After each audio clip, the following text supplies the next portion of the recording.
ancient Greeks considered it unseemly to give public praise to women for their good looks, but apparently thought it did no harm to young men. Note that, unlike our own popular playwrights in England and the United States, the great Athenians scorned what we call love interest and regarded sex appeal as indecent. It's true. Listen to the words put into the mouth of Aeschylus by Aristophanes. He boasts of how he made the Greeks crave, like lions to dash at the face of the foe, and leap to the call of the trumpet. But no Thenobia have I given you, no Phaedra, no heroine's trumpet. It's no use.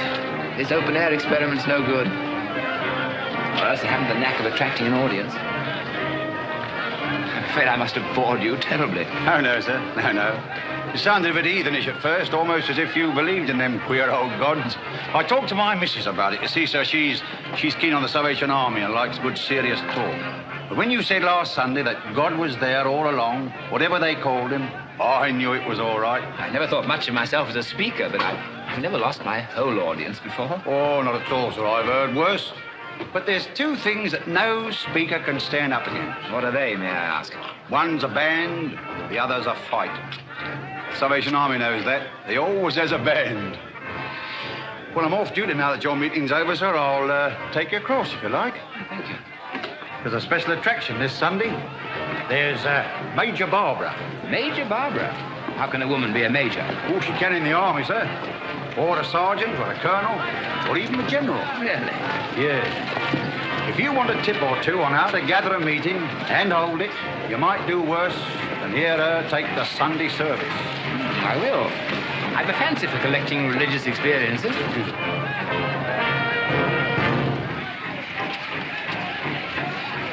Amid all the poverty and ugliness of our lives here, the sin and the suffering, the grime and the smoke, the toil and the struggle, you know, and I know, that God is with us, always and everywhere. We don't need a cathedral to worship him in. Here, beneath God's open sky, we can draw nearer to him. Some of you feel him near you even now, and feel, too, how much you need him. Won't you let him come into your life, now, today, as so many have done before? You want his strength, his guidance, his comfort. And you need his forgiveness and friendship. Some of you turn away from him in bitterness at the hardship of your lives, saying that you do not want God. You want happiness and beauty. God will give you both. There is no beauty like the beauty of the newly saved, who has found the unspeakable happiness that only the consciousness of God's presence and love can give. We in the army have our daily trials. Most of us are as poor as you are, but we are all happy, and the mark of that happiness is on us all for you to see. The rich are not happy. The poor have only to reach out their hands for God's happiness and take it. Is there anyone here who has courage enough to raise his hand as a sign that he would like us to pray for him? Make the decision now. In your need and loneliness, God can meet with you. There must be someone here who feels that he should raise his hand, but it isn't easy. It's the easiest thing in the world to do. You've done it often enough, to beckon to your child or to stop a trolley car. You feel too shy, perhaps. Never mind. I will pray for him, and God will give him the courage of a lion. Come, do not keep God waiting. Thousands have done it, and if you can find me one who has done it and been sorry afterwards, I will put off this dear uniform and never pray again. Come, come. I know there is someone. Ah, I found him. Let the brave gentleman come to the front. Make room for him, please. Give me your hand, dear brother. Will you come with me to our shelter where we'll pray together? Friends, you will now sing How Sweet the Name of Jesus Sounds.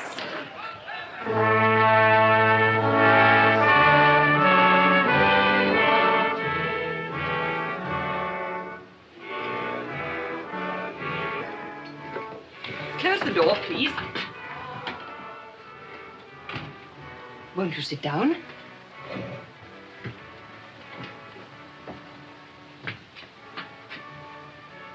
Now, before we pray a little together, may I tell you to forget that we've never met before? You mustn't be shy and distant with me. I can see that all's well with you. I can see in your face the new happiness that has just come into your life. You're a new man. You're saved. You feel that, don't you? Listen to me, Major Barbara. I'm here on false pretenses. It is true that a new happiness has come into my life. A happiness which I never quite believed in. But at any rate, I thought would never come into my life. It has come. Thank God. Take care. It hasn't made me a better man.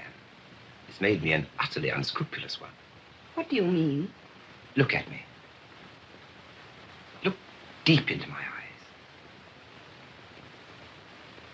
Is the new happiness that you see there the kind of happiness you're thinking of? It must be. There's no other happiness like it.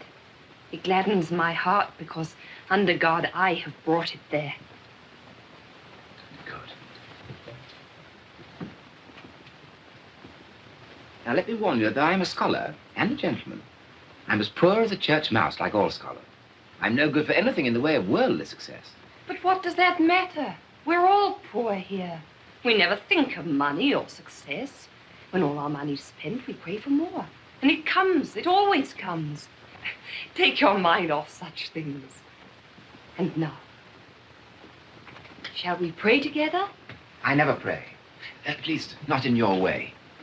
The new thing that's come to me is not that I'm saved. I was saved when I was 5 years old, when I first swallowed your religion. Since then, I've swallowed 20 religions. It's my life's work. I'm interested in the essence of all religions, not in their catchwords or in yours. Let us find it for you here. We can. Nonsense. I have more to teach you about religion than you can yet imagine. You think so? Then why have you come here with me? Why did you hold up your hand? Because I have impulses that I cannot explain. They come very seldom, but when they come, nothing can stop me. There's an end of my conscience, of my prudence, of my reason. Such an impulse seized me the moment I saw you. You may be poor. Our table manners may be different. Our relatives may not mix. Probably everything is against our associating with each other. No matter. I will join the army. I will put on a uniform and beat the drum. In short, I am hopelessly and forever in love with you. And will follow you to the end of the world until you marry me. Is that plain?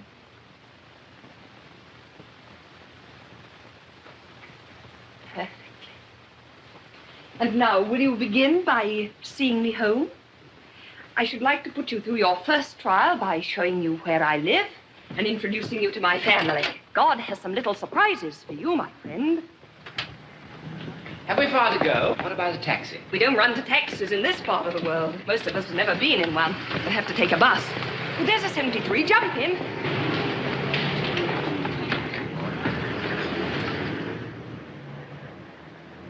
Don't ring. I have a latch key. By the way, I'd better know your name before I go in. Well, you haven't mentioned yours, and it's I that have to introduce you. My name's Adolphus Cusins. Adolphus? What a name. I shall call you Dolly. My relatives do. I wish they didn't. Introduce me as Professor Cusins. Allude to me as Miss Undershaft. Undershaft. Not Undershaft, the Cannon King. The rival of Krupp and Skoda, the multimillionaire. Don't worry, Dolly. I haven't seen him since I was that high. You'll find my mother much more terrifying.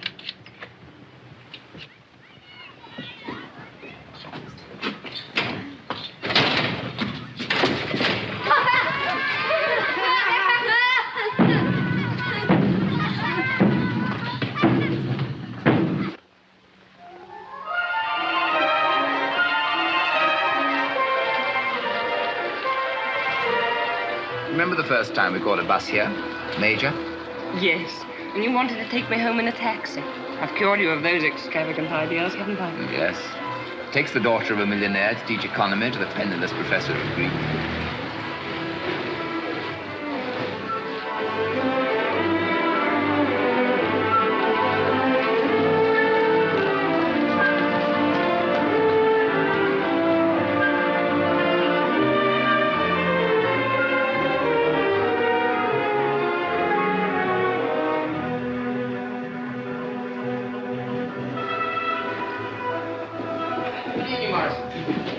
a bit late for dinner. I regret to say so. So, Oh, excuse me.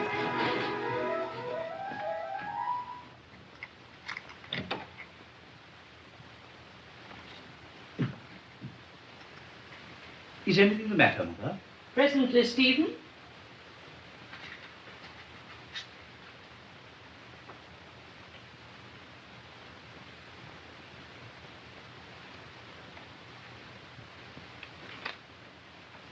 Don't begin to read, Stephen.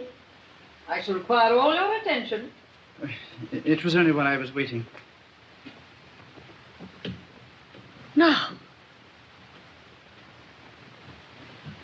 I haven't kept you waiting very long, I think. Not at all, Mother. Give me my cushion, please. Sit down.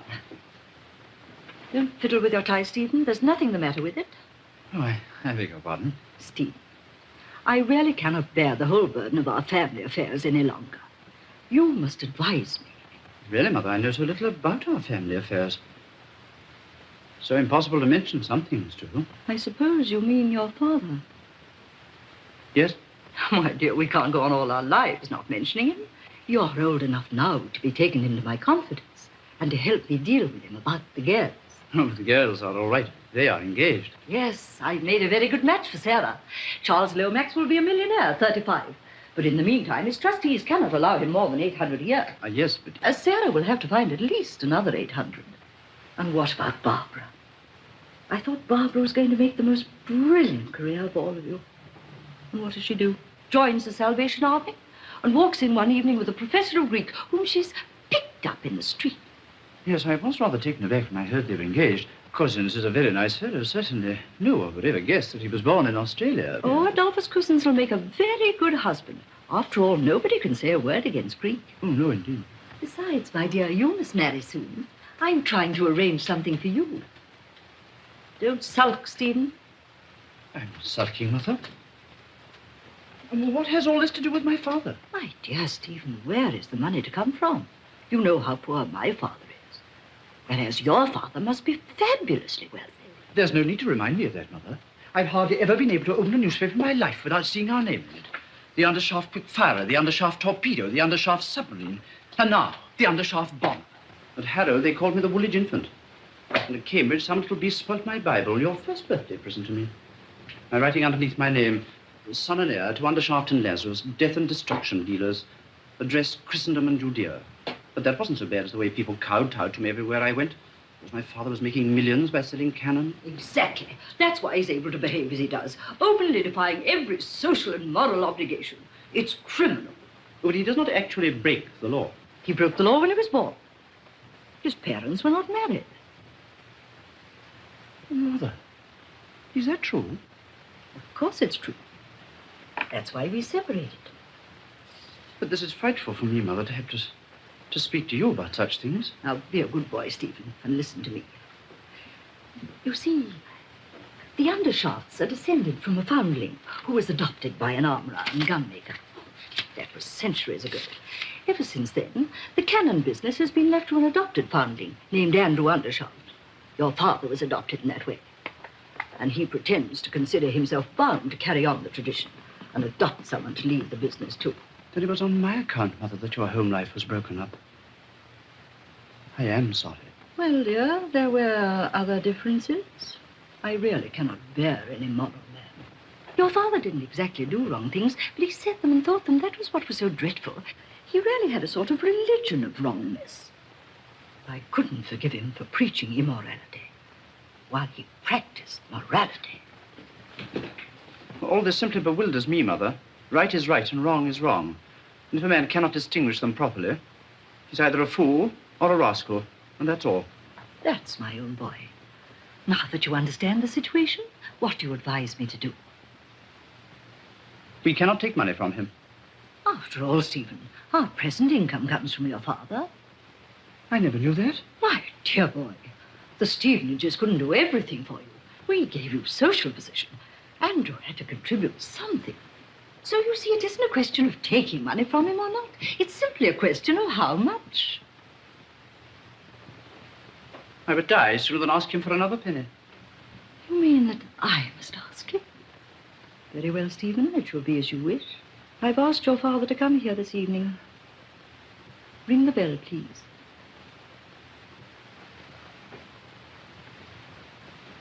He may be here at any moment. Morrison, go and tell everyone to come to the drawing room at once. Yes, Billy.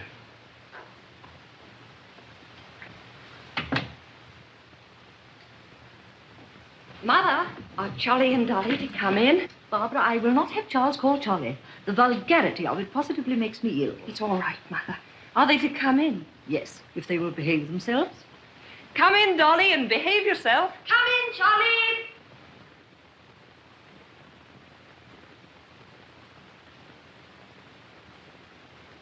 Sit down, all of you.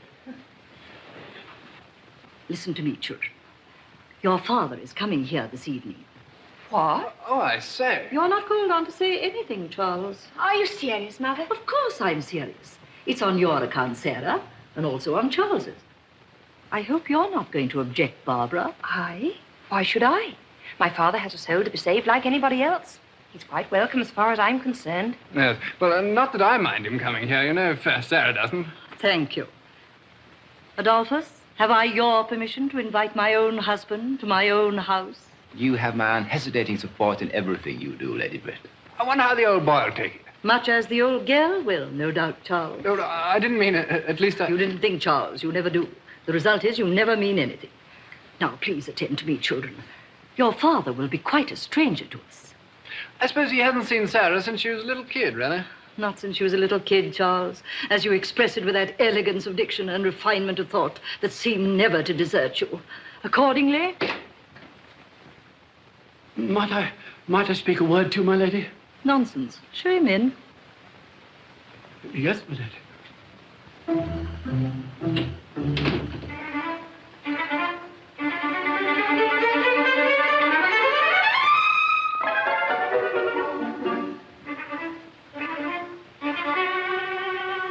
Does Morrison know who it is? Of course. Morrison's always been with us. It must be a regular corker for him, don't you know? Is this a moment to get on my nerves, Charles? No, but this is something out of the ordinary. Really, I never expected to meet the mystery man of Europe.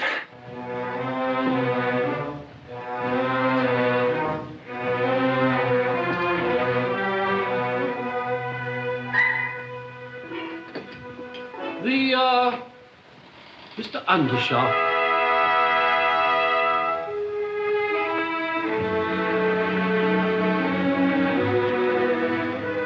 Good evening, Andrew. How do you do, my dear? You look a good deal older. I am somewhat older. Time has stood still with you. Rubbish. This is your family. Is it so large? I'm sorry to say my memory is failing very badly in some things. Ah, I can see that you're my eldest. I'm very glad to meet you again, my boy. No. Andrew, do you mean to say you don't remember how many children you have? Well, I must confess I recollect only one son. So many things have happened since then, of Andrew, course. you're talking nonsense. Of course you have only one son.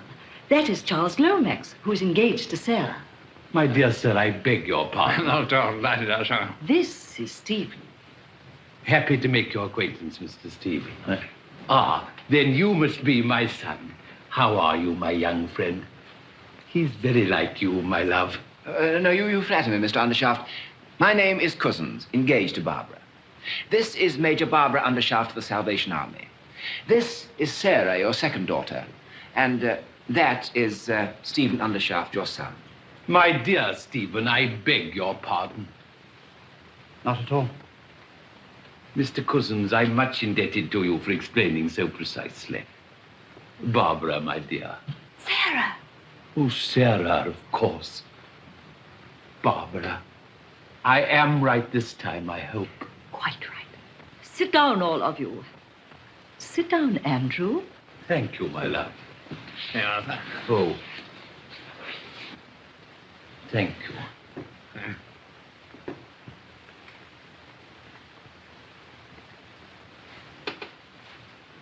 It takes us some time to find out exactly where you are, doesn't it? That's not what embarrasses me, Mr. Lomax. My difficulty is that if I play the part of a father, I should produce the effect of an intrusive stranger. If I play the part of a discreet stranger, I may appear a callous father. There's no need for you to play any part at all, Andrew. You'd much better be sincere, natural. Yes, my dear. I dare say that will be best. Well, here I am. Now, what can I do for you all? You need not do anything, Andrew. You're one of the family. You can sit with us and enjoy yourself.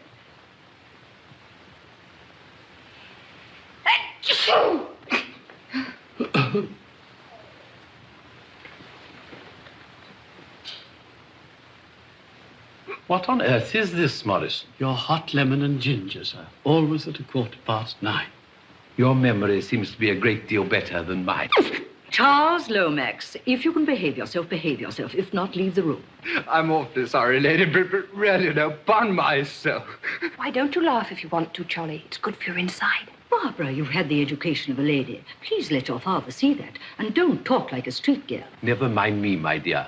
As you know, I'm not a gentleman, and I was never educated. Oh, but nobody did it, I assure you. You look all right, you know.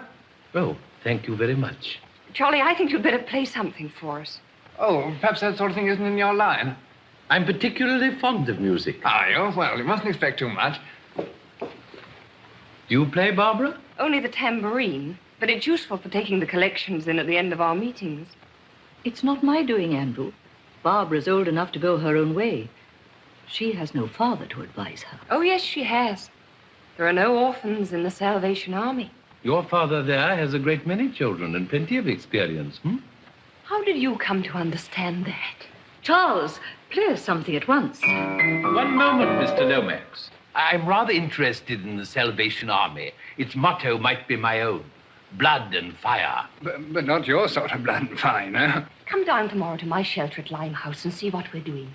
We're going to march to a great meeting at the Albert Hall. Come and see the shelter and then march with us. It'll do you a lot of good. Can you play anything? In my youth, I earned pennies and even shillings occasionally in the streets and public house parlors by my natural talent for step dancing. Later on, I became a member of our factory's orchestral society and performed passably on the tenor trombone. Well, that's splendid. Many a sinner has played himself into heaven on the trombone, thanks to the army. Really, Barbara, you go on as if religion were a pleasant subject. Do have some sense of propriety. I don't find it an unpleasant subject, my dear. It's the only one capable people really care for. Well, if you're determined to have it, I insist on having it in a proper and respectable way. This seems to be an admirable occasion for family prayers. Oh, I say. Charles, ring the bell. I'm afraid I must be going. You can't go so soon, Andrew. It would be most improper. Sit down. My dear, I have conscientious scruples. May I suggest a compromise? If Barbara will conduct a little service elsewhere, I'll attend it willingly. I'll even take part if a trombone can be procured. Don't mock, Andrew. You don't think I'm mocking my love, I hope. No, of course not. And it wouldn't matter if you were. Half the army came to their first meeting for a joke.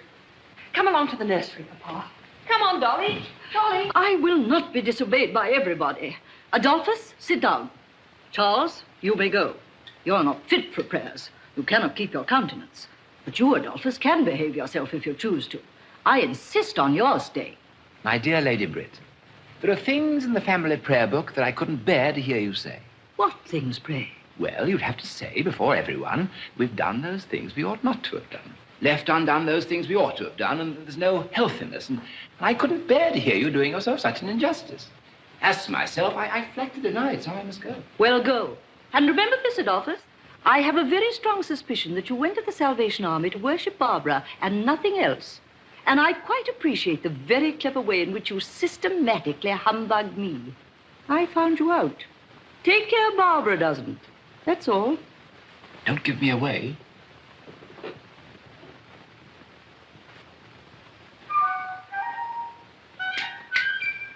Sam, if you want to go, go. Anything's better than to sit there as if you wished you were 1,000 miles away. Very well, Mama.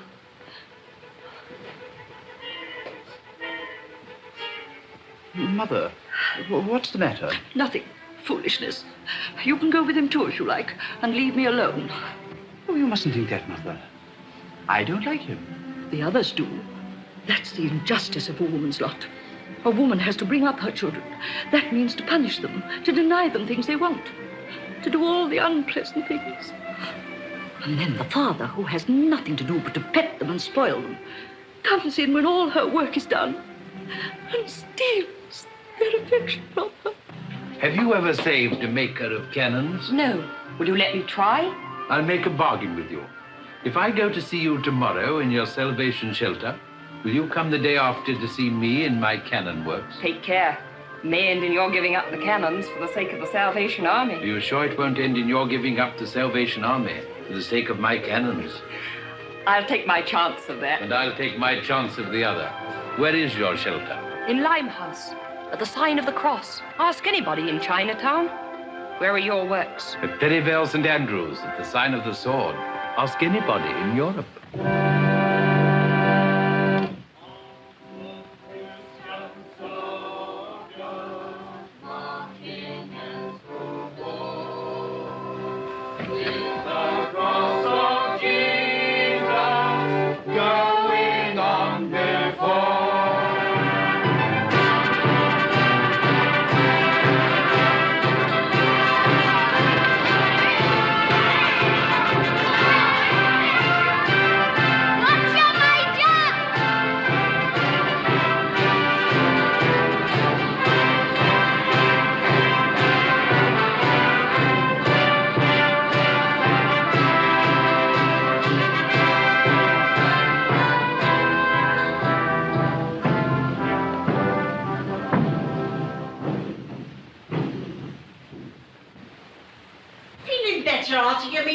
No. Call this a meal? Good enough for you, perhaps. What is it to me, an intelligent working man? Working man? Yes.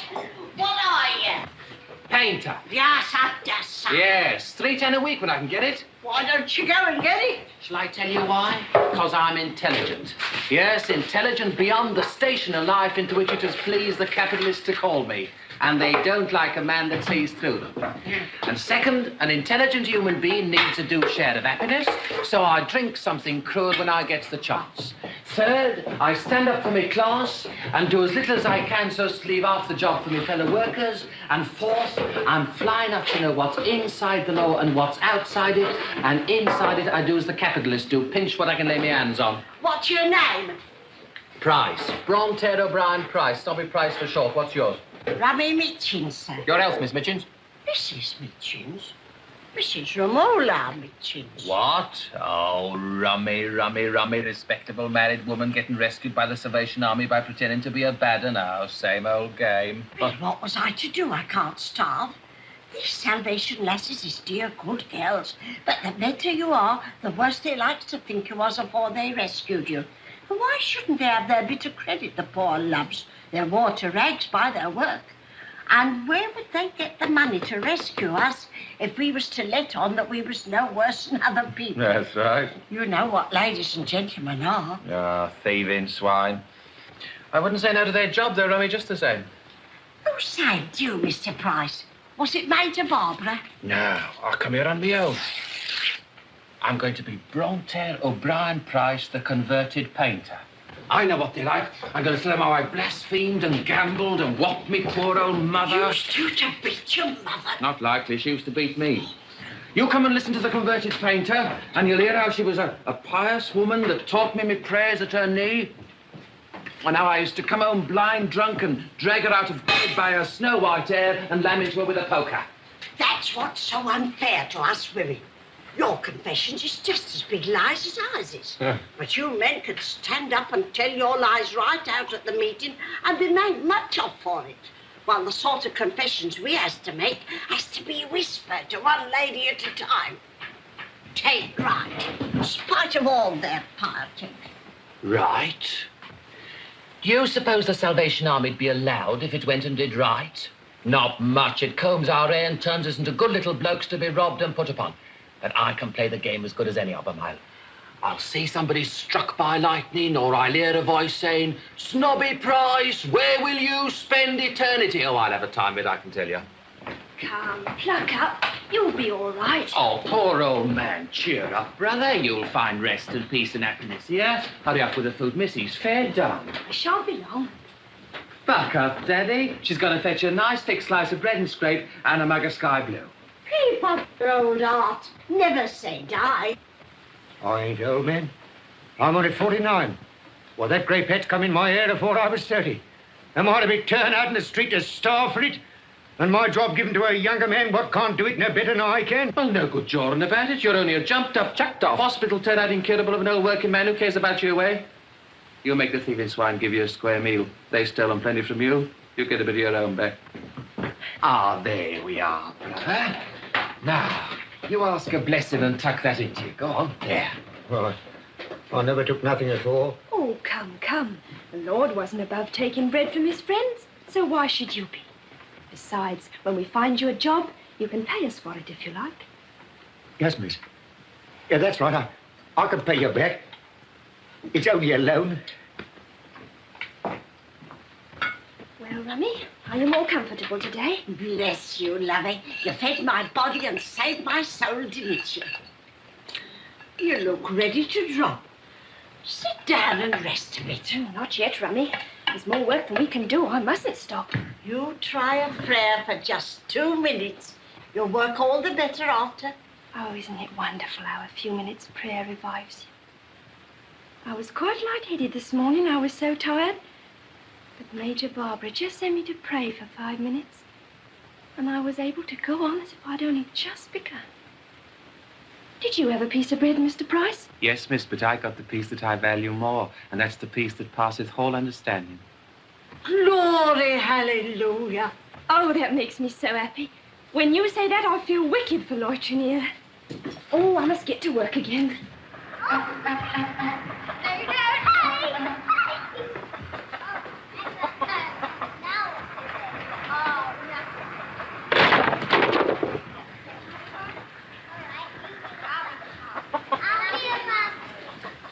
Hello, Bill. Can't you go?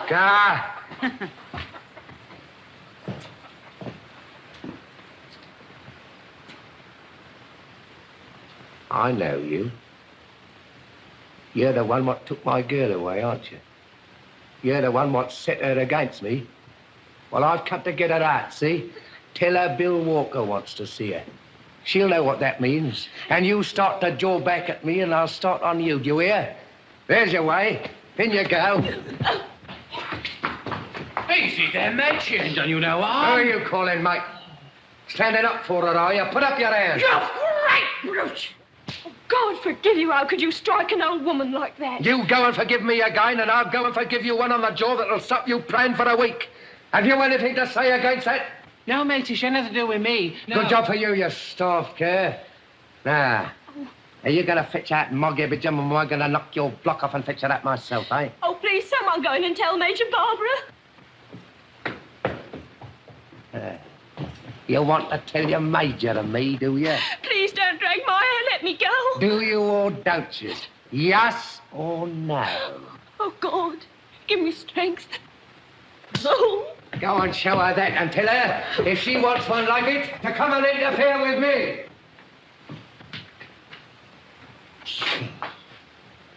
Here, finish your mess and get out of my way. You'll take a liberty with me and I'll bash your face with this mug and cut your eye out. Coming, shoving and bullying your way in here with a bread of charity is sickening in our stomachs. What good are you old palsy maggot? What good are you? As good as you and better. I'll do a day's work again you or any other fat young soaker of your age. Well, what do you know? Not even how to behave yourself. Coming in here and laying your dirty fist across the mouth of a respectable woman.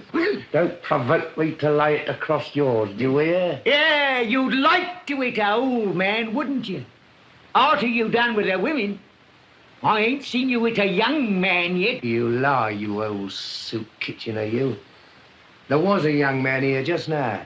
Did I offer to hit him or did I not? Was he starving or was he not? Was he a man?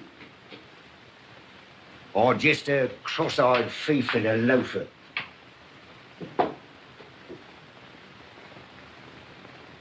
Would you hit my son-in-law's brother? Who is he? Toucher Fairmile, the Ball's Pond. Him what won the £20 off the Japanese wrestler at the music hall for standing up against him for 17 minutes, 14 seconds. I ain't no musical wrestler. Can he box? Yes, and you can't. What, I can't I? What's that you say? Will you box Todger Fairmile if I put him onto you? I'll stand up to any man alive if he was 10 Todger Fairmiles, but I don't set up to be a professional. Here, what am I doing talking to an old mucker like you for? I'm going in there to fix her out. You're going to be carried to the police station on a stretcher, more likely. You mind what you're about. Why haven't you heard that the Major here is a grand order earner? Ah. You see. Well, I ain't done nothing to her. Suppose she says you did. Who's going to believe you? God, there ain't no justice in this country. I'm as good as her. Tell her so. It's what a fool like you would do. Good morning. Morning. Sit down. Make yourself at home. Now then, since you've made friends with us, we want to know all about you. Name and trades, please. Peter Shirley. Fitter. Chucked out of my job 2 months ago because I was too old. You'd pass still. Why didn't you dye your hair? I did. And my age came out at the coroner's inquest in my daughter. Steady. Teetotaler. Never out of a job before. Good worker and sent to the scrap heap. No matter. If you did your part, God will do his. My religion's no concern of nobody but myself. I know. Secularist. Did I offer to deny it? Why should you? My own father's a secularist, I think. Our father, yours and mine, fulfills himself in many ways. And I dare say he knew what he was about when he made a free thinker of you. So buck up, Peter. We can always find a job for a steady man like you. What's your name? What's that to you? Afraid to give his name. Any trade? Who's afraid to give his name? If you've got a charge to bring against me, bring it. My name's Bill Walker. Bill Walker? Oh, you're the man that little Jenny Hill was praying for inside just now. Who's Jenny Hill and what call she got to pray for me? I don't know. Perhaps it was you that cut her lip. Yes, it was me what cut her lip.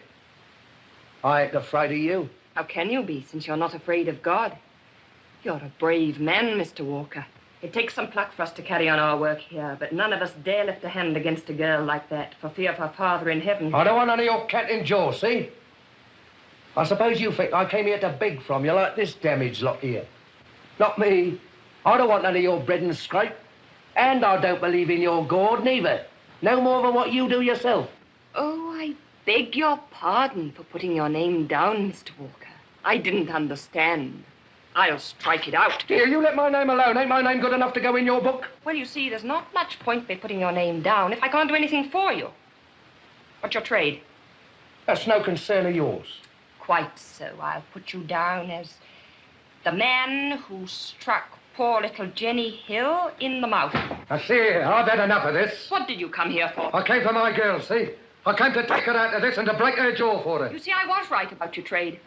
What's her name? Her name? Mog Ibbage, that's what her name is. Mog. Mog Haberjam. Oh, she's gone to Tower Bridge to our shelter there. Has she? Then I'm going to the Tower Bridge after her. Here. Are you lying to me so as you can get shot of me? I don't want to get shot of you. I want to keep you here and save your soul. You'd better stay. You're going to have a bad time today, Bill. Who's going to give it to me? You, perhaps? Someone you don't believe in. But you'll be glad afterwards. Yes. Well, I'm going to the Tower Bridge to get out the reach of your tongue. And if I don't find Mog there, I'll come back and I'll do 2 years for you. Self me if I don't. It's no use, Bill. She's got another bloke. What's that? He fell in love with her when he saw her with her soul saved and her face clean and her hair washed. Well, what did she wash it for, the carroty cat? It's red. It's quite lovely now because she wears a new look in her eyes to go with it. It's a pity you're too late, Bill. The new bloke's put your nose right out of joint. I'll put his nose out of joint for him. Not that I care a curse for her, mind that.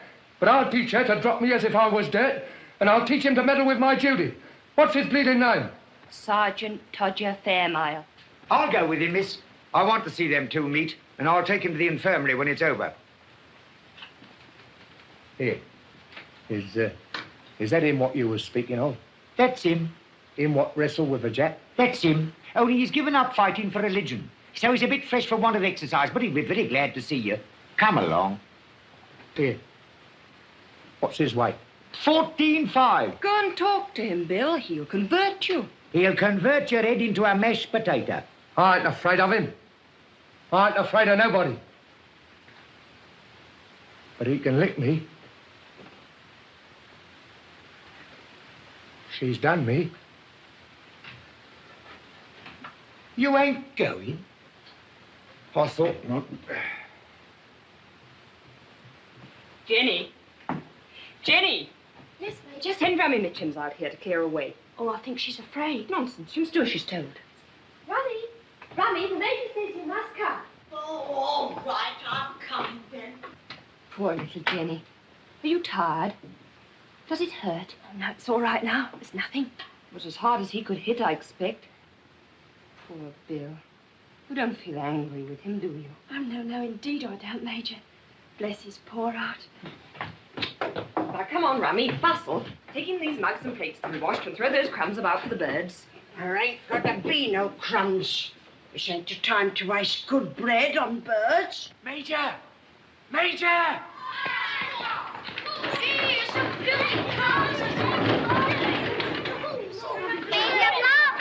Well, my dear. Hello, Papa. So you kept your promise. I'd have the law on you, you flat-eared, pig-nosed pot-wallower, you! If she'd let me, you're no gentleman, you ain't! Treat a lady in the fuzz! You're in with you, before you get yourself into more trouble. Huh? I ain't never had the pleasure of being introduced to you, as I can remember. Welcome to the shelter, sir. Look at old Beaver! What's the matter? Don't talk to me, do you hear? You leave me alone or I'll do you a mischief. I ain't dead under your feet anyhow. Don't you be afeard. You ain't as prime company as you need expect to be sort of. Get out, will you? Oh, there you are, Mr. Shirley. This is my father. I told you he was a secularist, didn't I? Perhaps we'll be able to comfort one another. A secularist? Not the least in the world. On the contrary, I'm a confirmed mystic. I'm sorry. By the way, Papa, what is your religion, in case I have to introduce you again? My religion? My dear, I'm a millionaire. That's my religion. Well, then I'm afraid you and Mr. Shirley won't be able to comfort one another after all. You're not a millionaire, are you, Peter? No. I'm proud of it. Poverty, my friend, isn't a thing to be proud of. Who made your millions for you? Me and my like. What kept us poor? Keeping you rich. I wouldn't have your conscience, not for all your income. And I wouldn't have your income, not for all your conscience, Mr. Shirley. You wouldn't think he was my father, would you, Peter? Will you go into the kitchen and lend the lasses a hand? Oh, yes, I'm in their debt for a meal, ain't I? No, not because you're in their debt, but for love of them, Peter, for love of them. There, now, don't stare at me. In with you, and give that conscience of yours a holiday. Oh, never mind me, my dear. You just go about your work and let me watch it for a while. Very well, Papa. For instance, what's the matter with this outpatient over here? Oh, we'll cure him in no time. Just wait.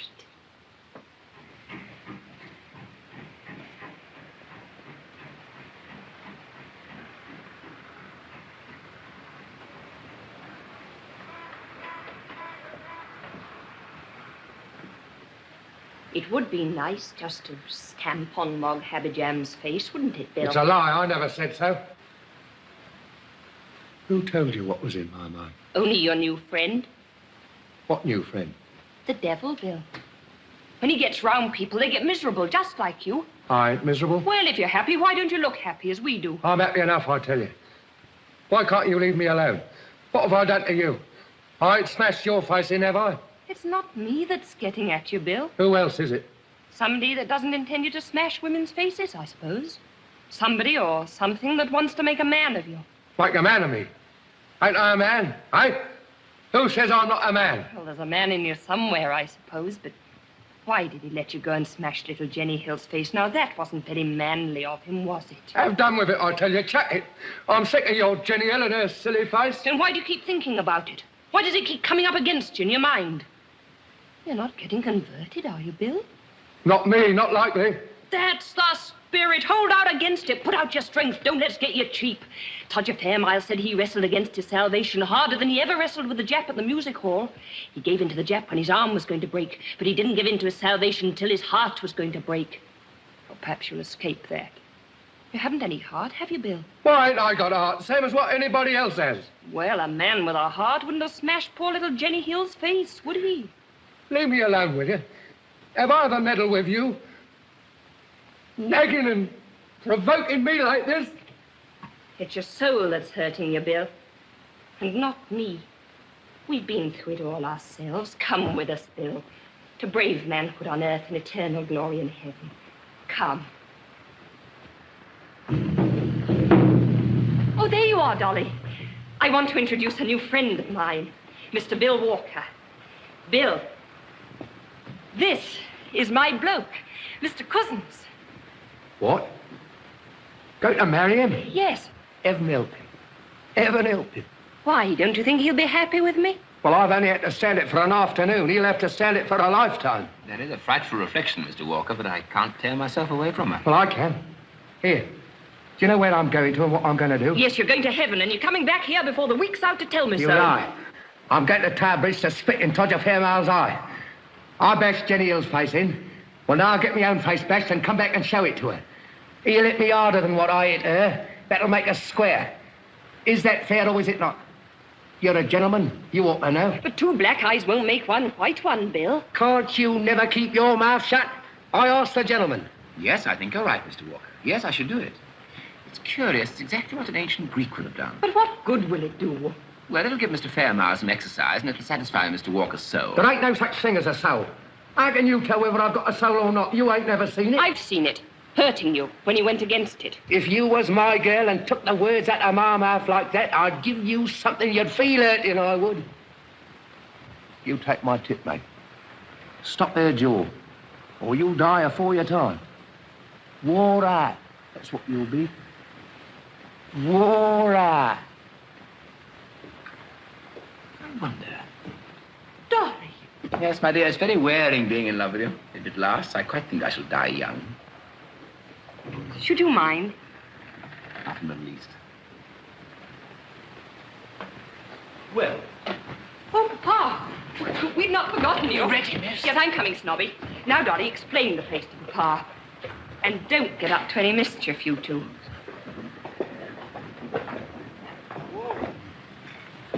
Once the rowdiest pub in the district. Barbara has converted it.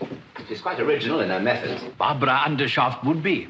Her inspiration comes from within herself. It's the Undershaft inheritance. I shall hand on my torch to my daughter. She shall make my converts and preach my gospel. What, money and gunpowder? Yes, money and gunpowder, freedom and power, command of life and command of death. This is extremely interesting, Mr. Undershaft. Of course you know you're mad. And you? Oh, mad as a hatter. You're welcome to my secret, now I've discovered yours. I'm astonished. Can a madman make cannon? Would anyone else but a madman make them? And now, question for question, can a sane woman make a man of a waster or a woman of a worm? Are there two mad people or three in the shelter today? You mean Barbara is as mad as we are? My dear Professor, let's call things by their proper names. I am a millionaire. You're a Greek scholar. Barbara is a savior of souls. What have we three to do with the common mob of slaves and idolaters? Take care. Barbara's in love with the common people, so am I.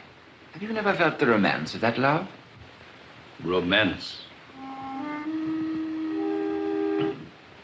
You ever been in love with poverty like St. Francis? You ever been in love with dirt like St. Simeon? You ever been in love with disease and suffering like our nurses and philanthropists? Such passions are unnatural. This love of the common people may please an earl's granddaughter and a university professor. But I've been a poor man and a common man, and it has no romance for me. Leave it to the poor to pretend that poverty is a blessing. We know better than that. We three must stand together above the common people and help their children to climb up beside us. Barbara must belong to us. not to the Salvation Army. Well, I can only say that if you think you can get her away from the Salvation Army by talking to her as you've been talking to me, then you don't know Barbara. My friend, I never ask for what I can buy. Do I understand you to imply that you can buy Barbara? No, but I can buy the Salvation Army. Tell that to Barbara if you dare. I've hardly ever seen them so much moved as they were by your confession, Mr. Price. I could almost be glad in my past wickedness if it had helped to keep others straight. Oh, it will, Snobby. It will. Oh, Father, we've just had the most wonderful experience. Snobby Price drew our biggest crowd for months. Jenny, how much? 4 and 10 pence, Major. Oh, Snobby, if you'd given your poor mother just one more kick, we should have got the whole 5 shillings. If she heard you say that, miss, she'd be sorry I didn't. Oh, what a joy it'll be to her when she hears I'm saved. Shall I contribute the odd twopence, Barbara? The millionaire's mite. How did you make that twopence? As usual, my dear, by selling cannons, torpedoes, and submarines. Put it back in your pocket. You can't buy your salvation here for twopence. You must work it out. Isn't twopence enough? I could afford a little more if you pressed me. 2 million millions would not be enough. Your kind of money is no use. Take it away. Dolly, you must write another letter to the papers for me. Oh, I know you don't like it, but it must be done. The General says we've got to close this shelter if we can't get more money. I force the collections at the meetings until I'm ashamed, don't I, Snobby? Oh, it's a fair treat to see the way you work it, Major. The way you got 'em up from 3 and 6 to 4 and 10 in that hymn, penny by penny and verse by verse, was a caution. Not a cheap jack on Myland waste could have touched her at it. Excuse me, sir. I wish we could do without it. What use are these handfuls of pennies and halfpennies? We want thousands, tens of thousands, hundreds of thousands. I want to convert people, not to be always begging for the army in a way I'd sooner die than beg for myself. But how are we to feed them? I can't talk religion to a man with bodily hunger in his eyes. Oh, it's frightful. Oh, Major, dear. Now, don't comfort me, Jenny. It's all right. We'll get the money. How? By praying for it, of course. It was the General. She's coming to march with us to our big meeting. And she's very anxious to meet you. For some reason or other. Perhaps she'll convert you. My dear, I shall be delighted.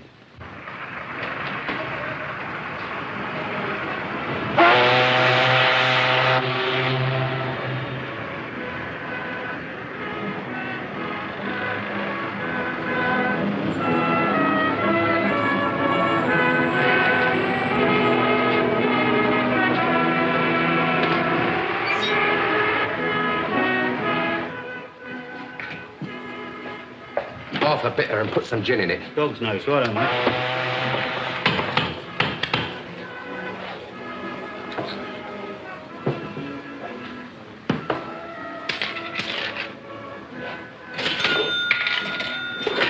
Cool.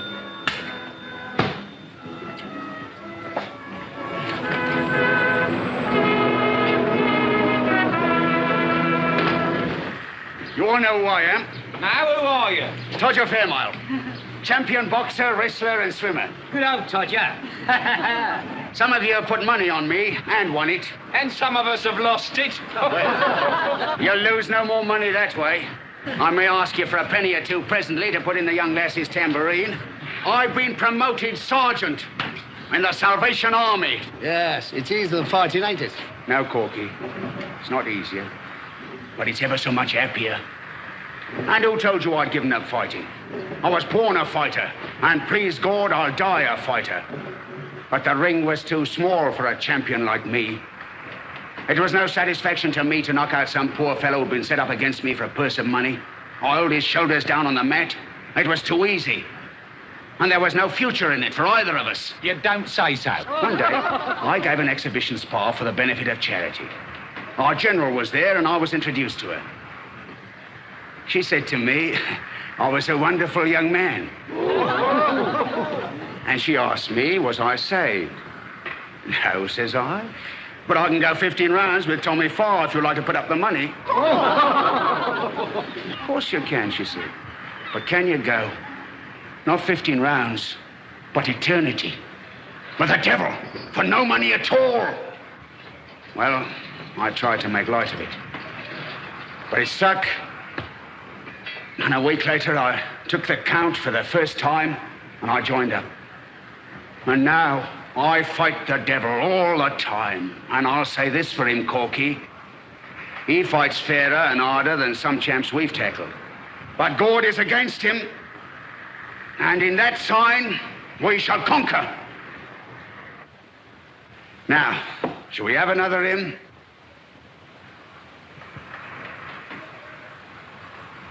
You're Todger Fairmile, are you? Sergeant Fairmile, at your service. You're the one what took my girl away, are you? And I'm a mug Ibbagem. Bill! Don't you know me? Blimey, it's their voice. Here, what have you done to yourself? What's he done to you? Sergeant, it's Bill Walker, that was my bloke. And I'm so changed he doesn't know me. We'll make the same change in you, Bill. Is that what you come for? I've come to get my face changed, right enough. And you're the one what's going to change it. Take that. Now, here's my jaw. Go on, hit it. Hit it your best. Break it.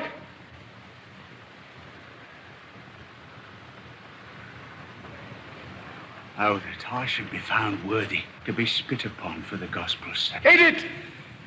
Glory, hallelujah. Glory, hallelujah. Bill, you shouldn't have done that. You've spit in the face of your salvation. Listen here, you. Do you know I slept with a girl named Jenny Hill? One of your limehouse lasses? We do. Has she converted you? Keep your mind off this conversion business and listen to what I'm saying.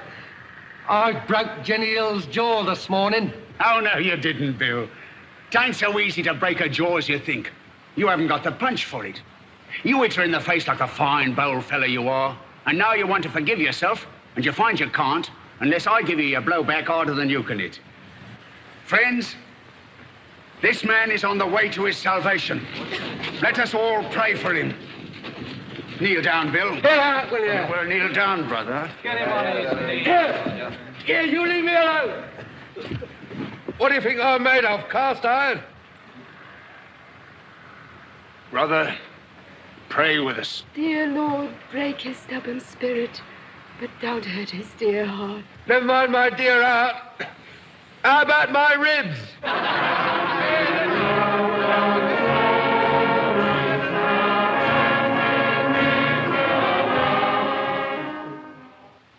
Major!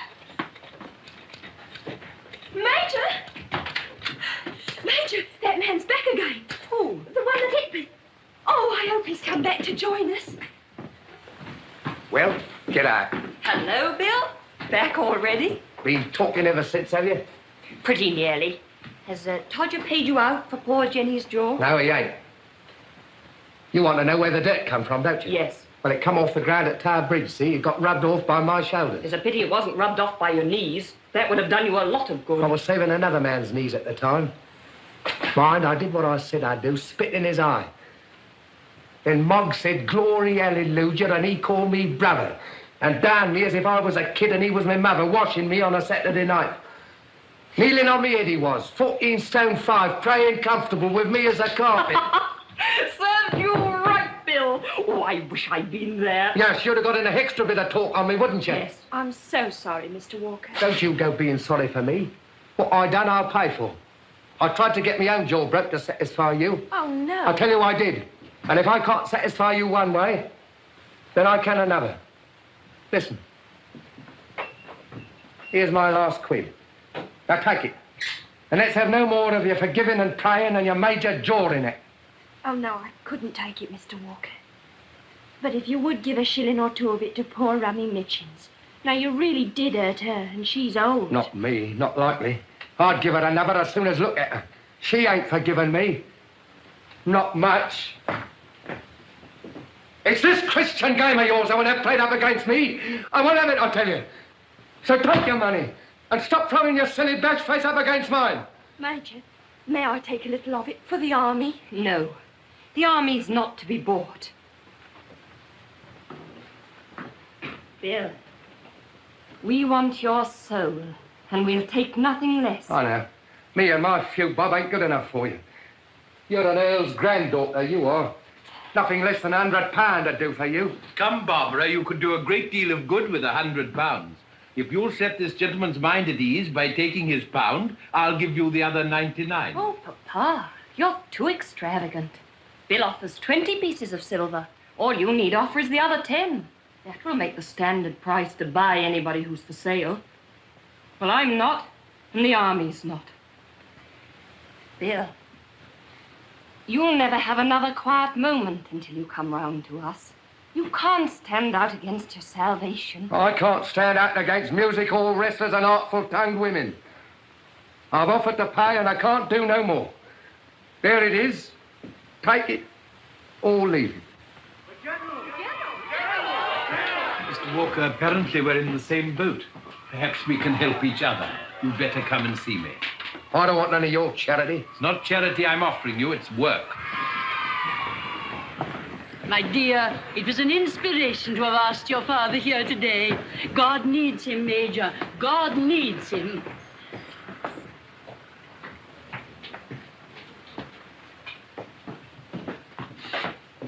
This is my father, General. Try what you can do with him. He won't listen to me because he remembers what a fool I was when I was a baby. Have you been shown over the shelter, Mr. Undershaft? You know the work we're doing, of course. The whole nation knows it, madam. No, sir, the whole nation does not know it. Or we should not be crippled as we are for want of money to carry our work through the length and breadth of the land. Let me tell you that there would have been trouble this winter in London, but for us... You really think so? I know it. I remember last year when all you rich gentlemen hardened your hearts against the cry of the poor. They demonstrated outside your clubs in Piccadilly. And actually walked into the Ritz and demanded a meal. I remember very well. Well, won't you help us to get at the people? They won't demonstrate then. Come here, my man. Let me show you to this gentleman. You remember the epidemic of window smashing? Remember it? I was the ringleader, Mum. Would you break windows now? Oh, no, Mum. The windows of heaven have been opened to me. I know now that the rich man is a poor sinner like myself. Begging your pardon, Mum. Mr. Price, your mother's asking for you. She's heard about your confession. Go, my friend, go to your mother and pray for her. You can come through the kitchen, Mr. Price. Oh, I couldn't face her now, Mum, not with the weight of my sins fresh on me. Tell her she'll find her son at home, waiting for her in prayer. You see how we take the anger and bitterness out of their hearts, Mr. Undershaft? I do indeed, madam.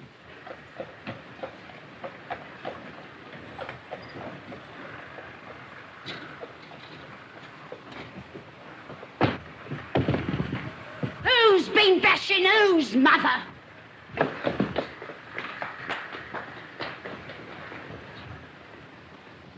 Barbara, Jenny, I've good news, most wonderful news. Our prayers have been answered. Have we got enough money to keep the shelter open? I hope we shall have enough money to keep all the shelters open. Lord Saxmundham has promised us £50,000. Hooray! If what? If 5 other gentlemen will give 10,000 each to make it up to the 100,000. But who is Lord Saxmundham? I never heard of him. A new creation, my dear. Did you ever hear of Sir Horace Bodger? Bodger? Do you mean the distiller? Bodger's whiskey? Yes, that's the man. He's one of the greatest of our public benefactors. He restored the cathedral at Hackington. They made him a baronet for that. He gave $500,000 to the funds of his party. They made him a viscount for that. What'll they give him for the 50,000? There's nothing left to give him, so the 50,000, I imagine, is to save his soul. Heaven grant it may. Oh, Mr. Undershaft, you have some very rich friends. Can't you help us towards the other 50,000? Look, we're going to hold a great meeting this evening at the Albert Hall. If I could only announce that one gentleman had come forward to support Lord Saxmundham, others would follow. Don't you know somebody? Couldn't you? Wouldn't you? Oh, think of those poor people, Mr. Undershaft. Think of how much it means to them and how little to a great man like you. Madam, you're irresistible. I can't disappoint you. And I can't deny myself the satisfaction of making Bodger pay up. You shall have your 50,000. Thank God. You don't thank me, madam. Oh, sir, don't try to be cynical. Don't be ashamed of being a good man. The Lord will bless you abundantly, and our prayers will be like a strong fortification round you all the days of your life. You'll let me have the cheque to show at the meeting, won't you? Mr. Duff. Thank you. I prefer my own.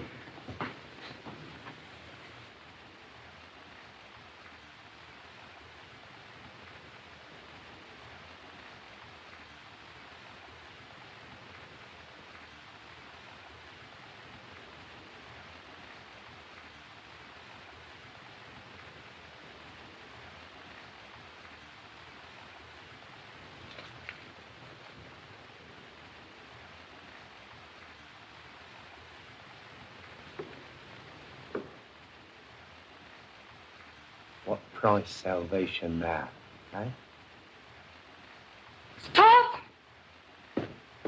General, are you really going to take this money? Why not, my dear? Why not? Do you know what my father is? Have you forgotten that Lord Saxmundham is Bodger, the whiskey man? Don't you know that the worst thing I've had to fight here is not the devil, but Bodger, Bodger, Bodger, with his whiskey and his distilleries and his tied houses. Rotten drinking whiskey it is, too. Are you going to make this place another tied house and ask me to keep it? Dear Barbara, Lord Saxmundham has a soul to be saved, like any of us. I know he has a soul to be saved. Let him come down here and I'll do my best to help him to his salvation. But he wants to send his check down here to buy us and go on being as wicked as ever. My dear Barbara, alcohol is a very necessary article. It heals the sick. He does nothing of the sort. Well, it makes life bearable for millions of people who couldn't enjoy their existence if they were quite sober. It enables Parliament to do things at 11 o'clock at night, which no sane person would do at 11 o'clock in the morning.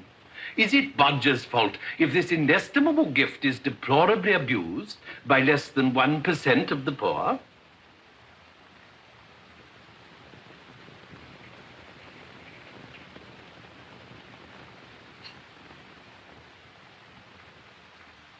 Barbara, will there be less drinking or more if all those poor souls we are saving come tomorrow and find the doors of the shelter shut in their faces?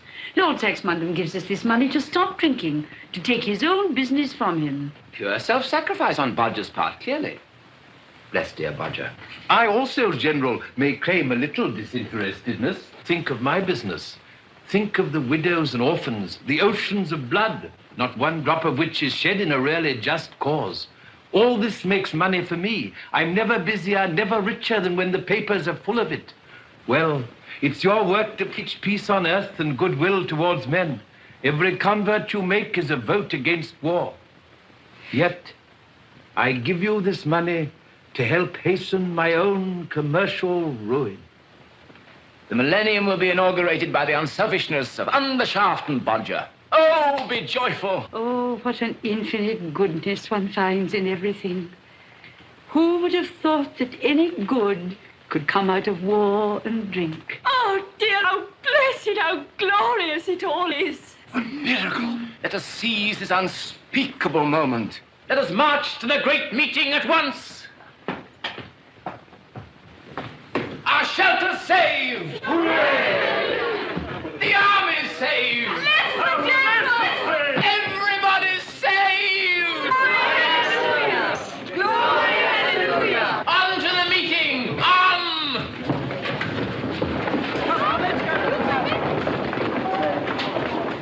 Mr. Undershaft, have you ever seen 5,000 people fall on their knees with one impulse and pray? Come with us to the meeting. Barbara shall tell them that the army is saved, and saved through you. You shall carry the flag down the first street, General. Mr. Undershaft is a gifted trombonist. He shall march with us, blasting us to high heaven. Blow, Machiavelli, blow! I'll do my best. I could vamp a bass if I knew the tune. It's a wedding chorus from Donizetti's operas. But we've converted it. We convert everything here, including Bodger. You remember the chorus? For thee, immense rejoicing, immenso jubilo, immenso jubilo. Rum-dum-de-dum-dum. Dolly, you're breaking my heart. What's a broken heart, more or less, here? St. Undershaft and St. Bodger have descended, the patron saints of peace and temperance. I am possessed! Come, Barbara. I must have my dear Major to carry the flag with me. Yes, yes, dear Major. I can't come. Come. Barbara, do you think I'm wrong to take this money? No, no. God help you, you must. You're saving the army. Go, go, and may you have a great meeting. But aren't you coming?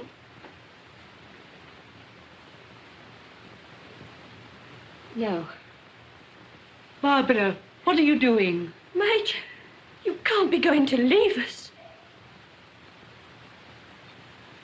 Father, come here. My dear. No, don't be frightened. There. It's not much for £50,000, is it?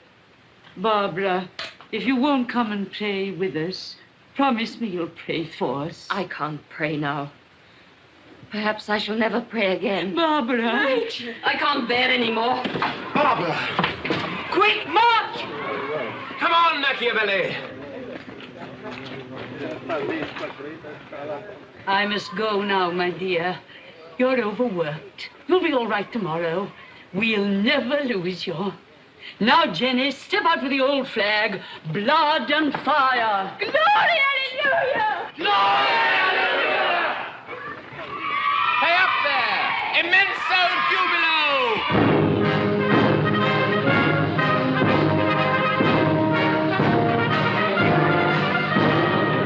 Blood and fire!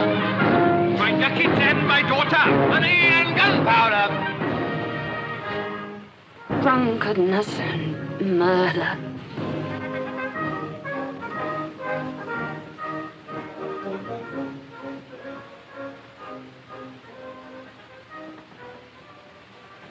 My God,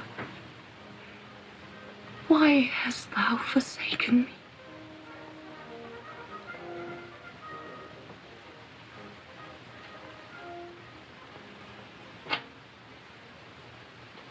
What price salvation now? Don't you hit her when she's done. She hit me when I was down. Why shouldn't I get a bit of my own bit? Here, where's my money gone? Blimey, if Jenny Hill didn't take it after all. You lie, you dirty blackguard! Snobby Price pinched it. I see him do it. What's so my money? Why didn't you call thief on him, you silly old mucker, you? Serve you out for hitting me across the face. That's cost you £1, that has. I got even with you. I let it out to you. You can't afford to lose it, Bill. I'll send it to you. Not if I was to starve for it. I ain't to be bought. Ain't you? Sell yourself to the devil for a pint of beer. So I would, and often have. Cheerful. But she can't buy me. You wanted my soul, did you? Well, you ain't got it. I nearly got it, Bill. But we've sold it back to you for £50,000. I'm dear at the money. No, it was worth more than money. It's no good. You can't get round me now. I don't believe in it. And I've seen today that I was right. So long, old soup kitchener. Ta-ra, Major Earl's granddaughter.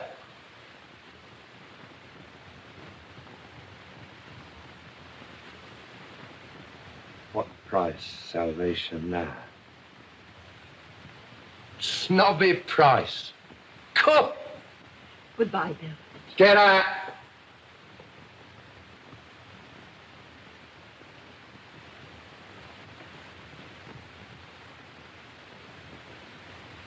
That's all right, you know. Nothing personal. No malice. So long. Judy?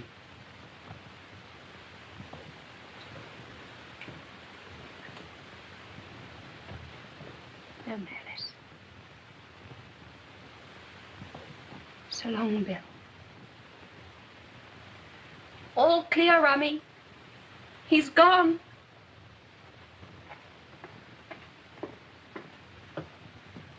You make too much of him, miss, in your innocence. Better too much than too little, Rummy. Yes, miss. God forgive me.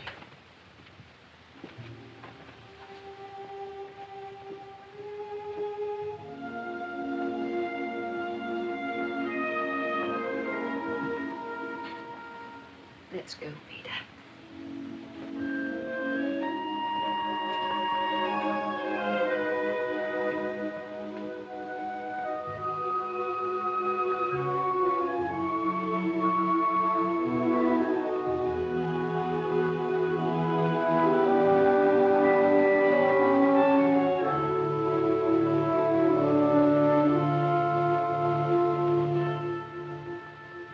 Peter. I'm like you now. Cleaned out and lost my job. Youth and hope. That's two better than me. I'll get you a job, Peter. That's hope for you. The youth will have to be enough for me. I've just enough left for 2 good teas and my bus home. Don't be proud, Peter. It's sharing between friends.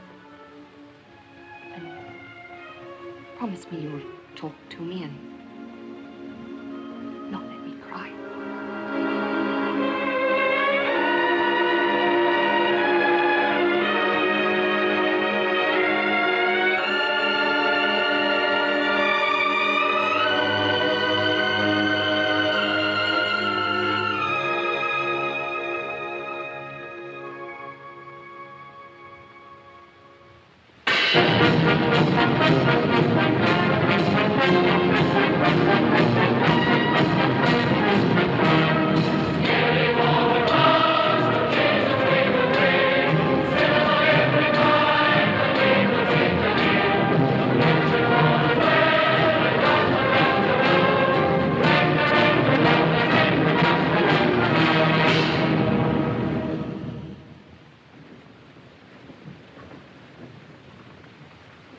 Let us pray.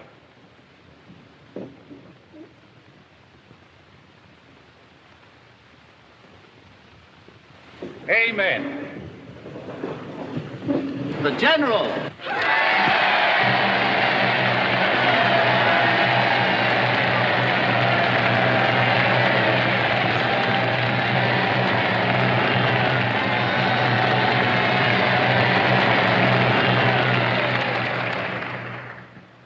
Friends, we have a duty tonight which we must not forget.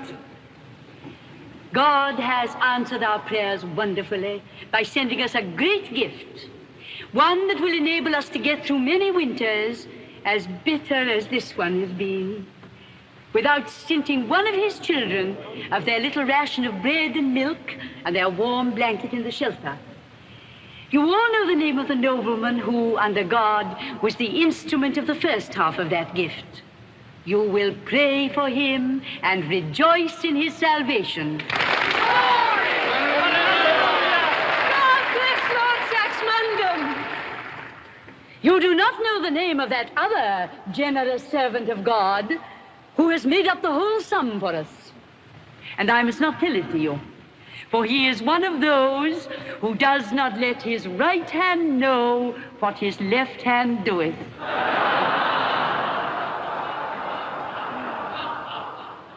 Friends, he is here among us tonight.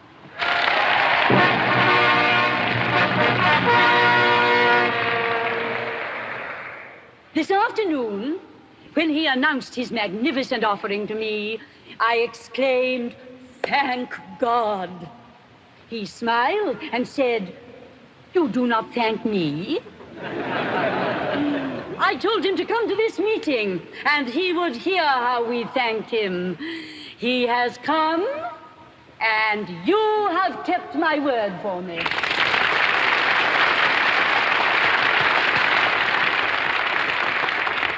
My friends, you may not know him on this side of the grave, but when we cross the river over there, he will be there with us still, and you will know him by the seal of God on his brow. Lord. We will now sing our old favorite, "Abide with Me."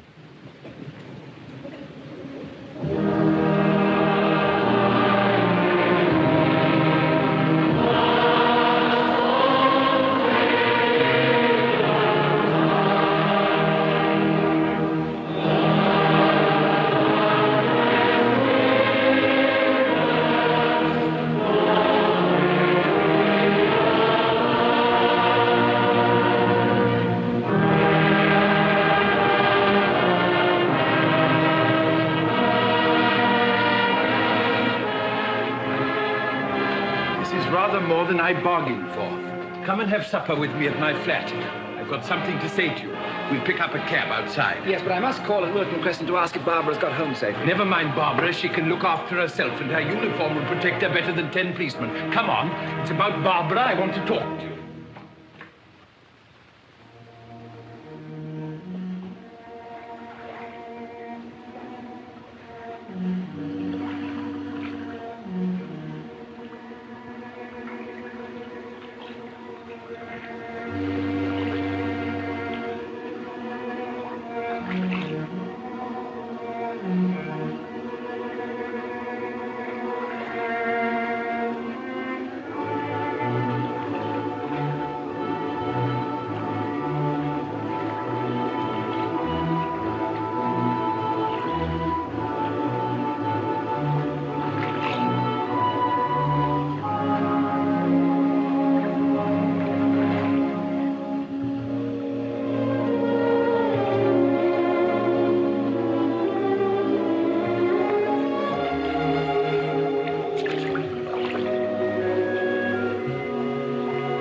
Then what's your game? I've been watching you.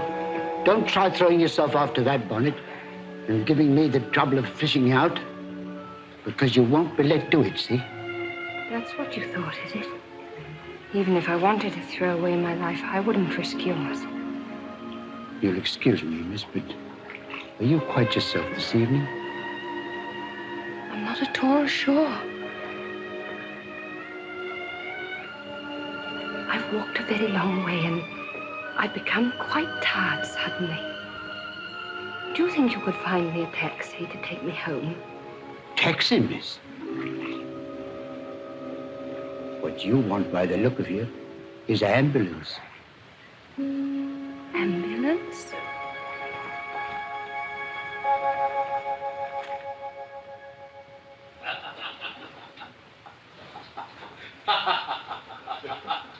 When she said, "You don't tell me that."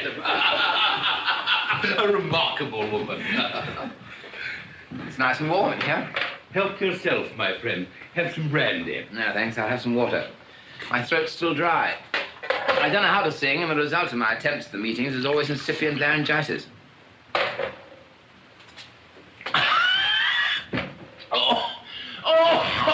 How to set the chimney on fire? Burnt my throat. What on earth is it? It's all right. It's only vodka. It won't hurt you. Try some of that temperance burgundy. It'll wash away the sting.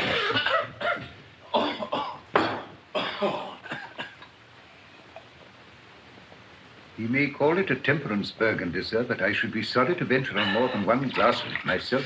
Nonsense. After that awful stuff, it's like milk. Steady, steady. My burgundy isn't as mild as it seems. Oh, are you all right? Perfectly. Good. You don't mind if I get rid of this? That means you're getting rid of Barbara. Not at all. Yes, she refused to swallow Bodger's whiskey. Do you think she's any more likely to swallow your money and gunpowder? She's swallowed a good deal of it already, my friend. What do you suppose she's been living on all these years? You think you'll end by making me swallow them, don't you? Both of you will have to swallow them. They are mystical powers above and behind the three of us that will make short work of your scruples. Do you think I don't know all about the mystical powers, Machiavelli? You remember what Euripides says about your money and gunpowder? No. One and another in money and guns may outpass his brother. And men in their millions float and flow and seed with a million hopes as leaven. And they win their will or they miss their will. And their hopes are dead or are pined for still. But where can know as the long days go that to live is happy, as found is heaven? It's my translation. What do you think of it? I think, my friend, that if you wish to know as the long days go that to live is happy, you must first acquire money enough for a decent life and power enough to be your own master. You're damnably discouraging. What else is wisdom? What of man's endeavor or God's high grace so lovely and so great? To stand from fear set free, to breathe and wait, to hold a hand uplifted over fate. And shall not Barbara be loved forever? Oh, Euripides mentions Barbara, does he? It's a fair translation. The word means loveliness.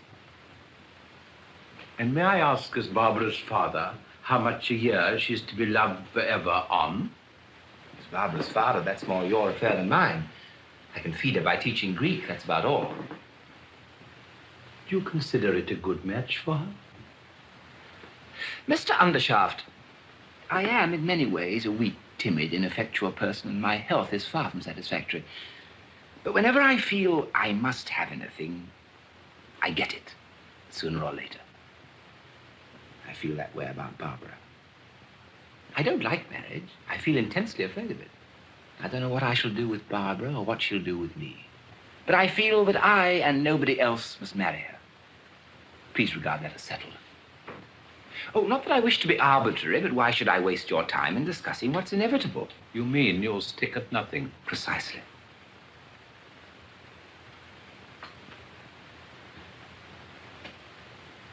Professor Cusins, you're a young man after my own heart.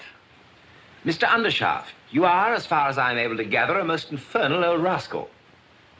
But you appeal very strongly to my sense of ironic humor. Good. We shall get on well together. Have you ever thought about going into business? My business? Money and gunpowder? Never. Barbara's money will come from it. Why not help to earn it? You thought of that at all? Look here, Machiavelli. I am interested in thought reading and have, in fact, made some experiments in it, but I object to your trying it on me. When my head is clear, I'll tell you exactly what I think. Just at present, I'm in a state of exaltation. I don't know why. Perhaps the excitement of that meeting.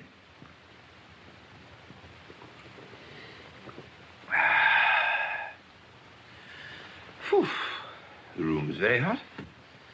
Might we have a window open for a moment? Certainly. James, I should like a breath of fresh air myself. Sir? Draw back those curtains and open the window, will you? It's a very windy night, sir.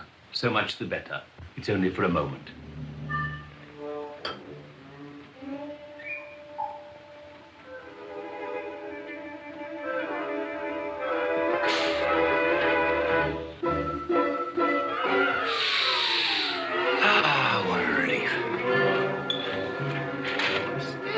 Very steady. Lend a hand, will you? Quick! Right.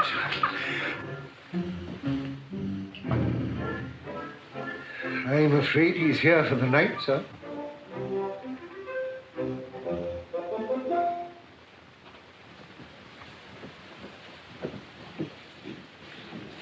Nobody down yet? Mr. Stevens down, lady, and had his breakfast. Miss Barbara's gone out, I suppose. No, lady, Miss Barbara is not up yet. Not up yet? Are you sure? Quite sure, lady. Miss Barbara came in late last night and said she was not to be called. Not to be called? Was she quite well? A little pale, my lady, and without her bonnet. I hadn't much time to notice. She went straight upstairs and left me to settle with the policeman and the ambulance. Policeman? Ambulance? There must have been some accident. Are you certain she wasn't hurt? I can assure you she was quite all right, my lady. Yeah. What have you laid all those extra places for? You're expecting Mr. Cusins and Mr. Lomax, please.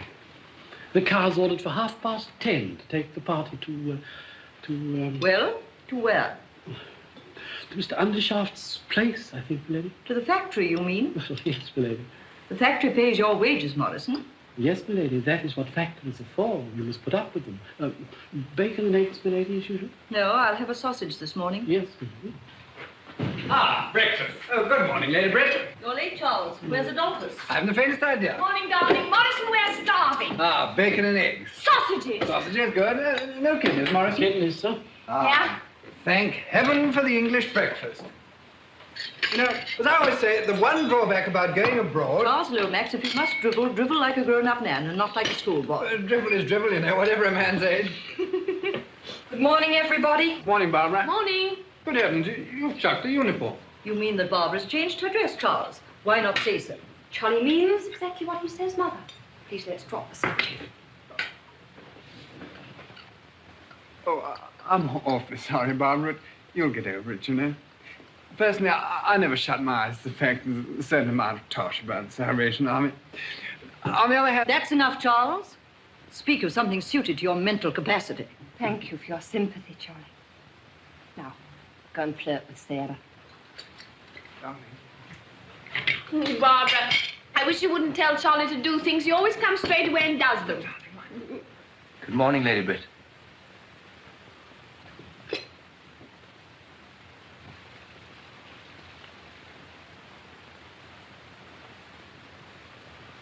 Morning, Dolly. Good morning. Morning. Good morning. Just some water, please, Morrison. With ice in it. I say, old boy, did you have a bad night? No, I had a very good night. In fact, one of the most remarkable nights I ever passed. The meeting? No, after the meeting. You ought to have gone to bed after the meeting. What were you doing? Drinking. Adolphus! Charlie! I say! What were you drinking, may I ask? A most devilish Russian spirit. I believe it was vodka. Are you joking, Dolly? No. I've been making a night of it with the nominal head of this household, that's all. Andrew made you drunk. No, he just provided the drink. To tell you the truth, I've never been quite drunk before. I rather liked it last night. I told you I was possessed. Possessed? You're not sober yet. Go home to bed at once. I've never before ventured to reproach you, Lady Britt, but how could you marry the Prince of Darkness? It was much more excusable to marry him than to get drunk with him. That's a new accomplishment of Andrew's, by the way. He usedn't to drink. He doesn't now, although he had an admirable excuse for doing so last night. You see, he'd just given away £50,000. Given away? Yes, to the Salvation Army. And he insisted upon remaining anonymous. That was rather fine of the old boy, you know. Most chaps would have wanted the advertisement. He said all the charitable institutions would be down in him like kites in a battlefield if he gave his name. That's Andrew all over. Never does a proper thing without giving an improper reason for it. He convinced me that I have all my life been doing improper things for proper reasons. Mr. Undershaft has just arrived. He's in the drawing room, my lady. Children, go and get ready. Your father doesn't like to be kept waiting. Adolphus! Now that Barbara's left the Salvation Army, you had better leave it too. I will not have you playing that drum in the streets. Your order is already obeyed, Lady Britt.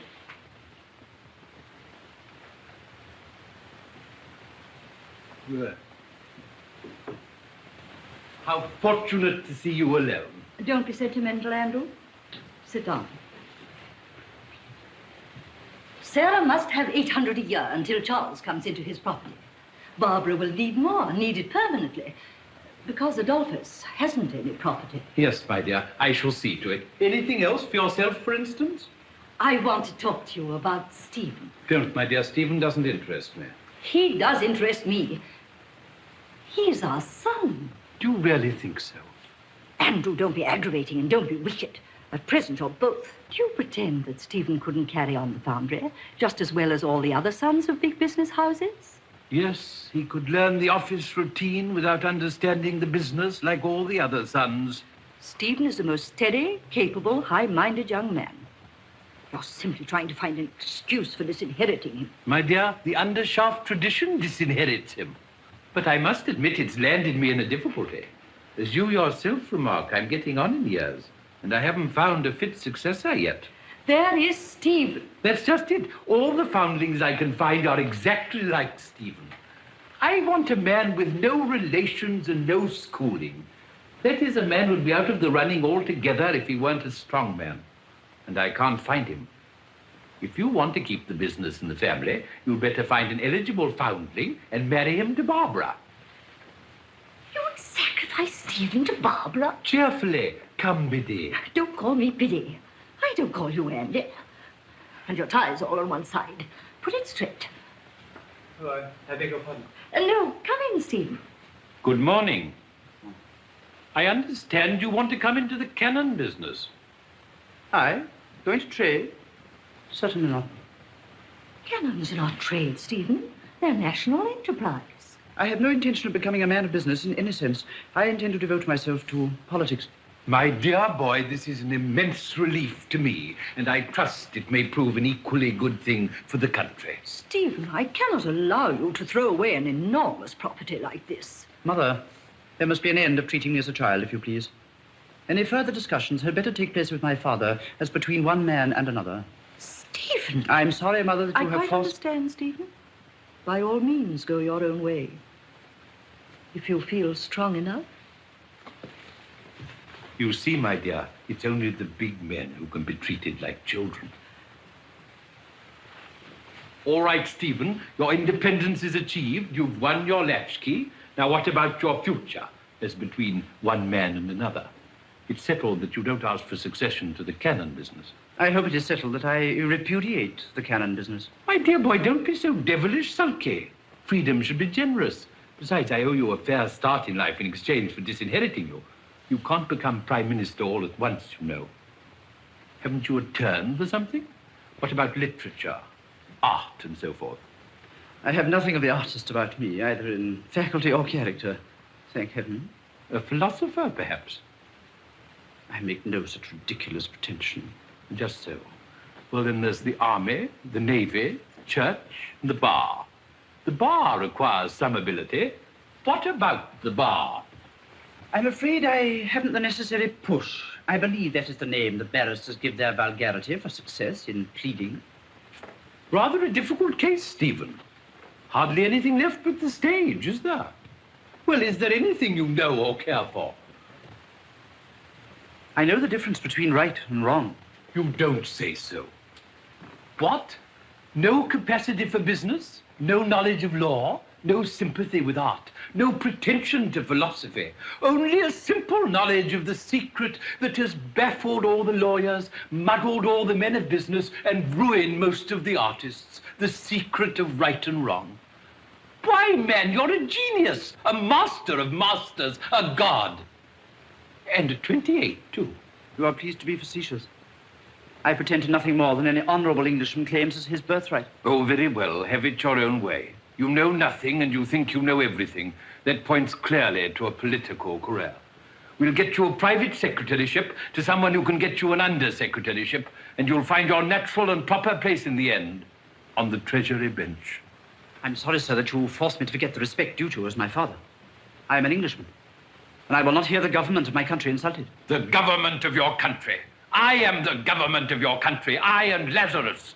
Do you suppose that you and half a dozen amateurs like you, sitting in a row in that foolish gabble shop, can govern a country like England? Be off with you, my boy, and play with your historic parties and leading articles and burning questions and the rest of your toys.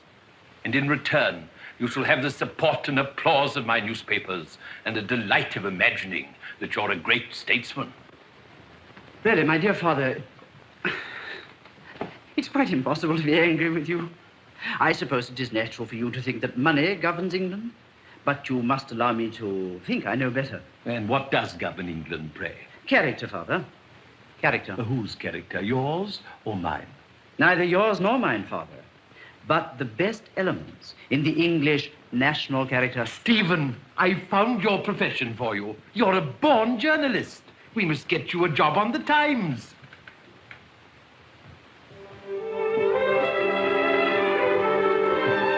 Don't be apologetic, Stephen. Yes, and don't forget you've outgrown your mother. Morning, Morrison. Shall we see you again this evening, sir? I have your room ready for you. No, by George.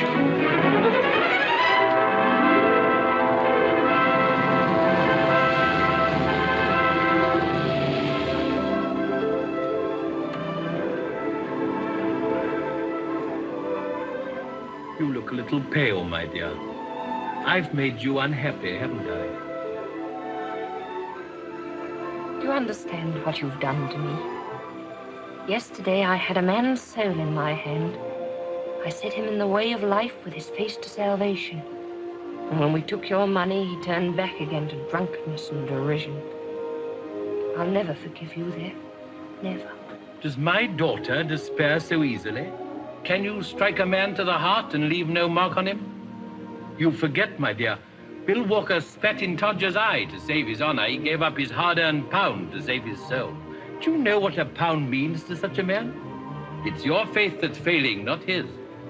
Will he ever strike a woman again as he struck Jenny Hill? You've sent him on the road to his salvation. It may not be your road, but he won't turn back. Oh, yes, you're right. He can never be lost now. Where was my faith? Oh, clever, clever devil. You may be a devil, but God speaks through you sometimes. You've given me back my happiness. I can feel it deep down now, though my spirit is troubled. You've learnt something, my dear. That always feels at first as if you'd lost something.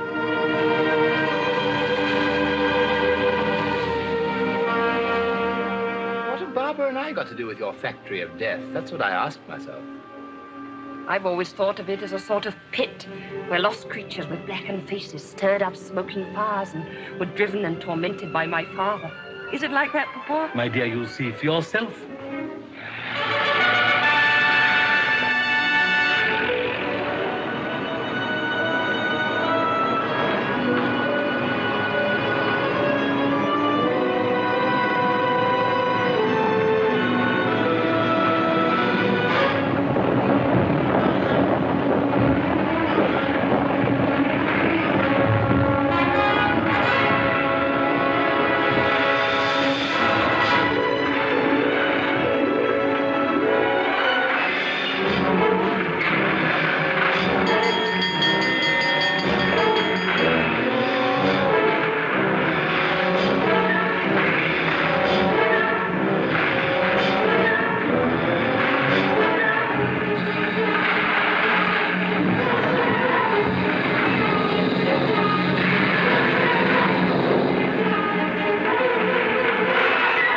Materials of destruction. Or construction. How about railway lines, for instance?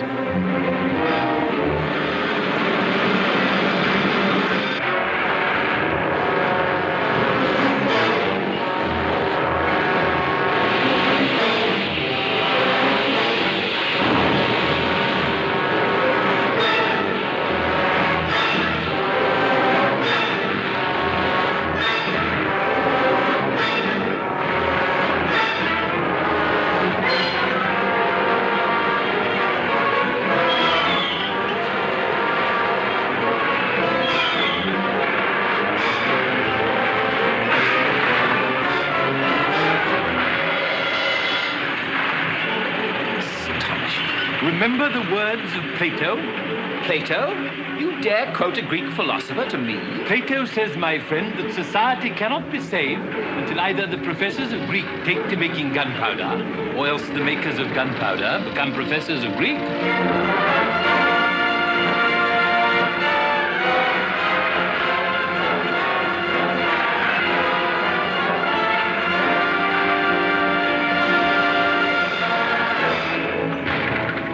My predecessors, the old swordsmiths, used the same stuff, boiling steel.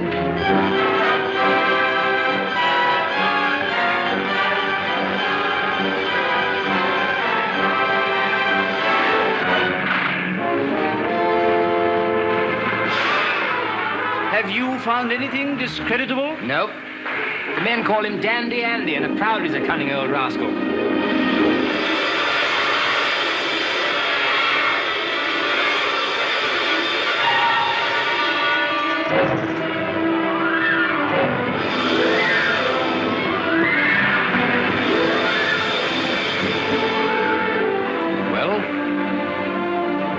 Driving me against my nature. I hate war. Hatred is the card's revenge for being intimidated. Dare you make war on war? Here are the means.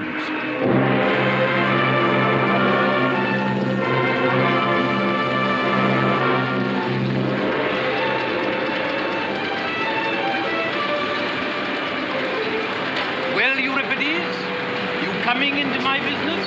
Understand this, you old demon. You have me in a horrible dilemma. I want Barbara.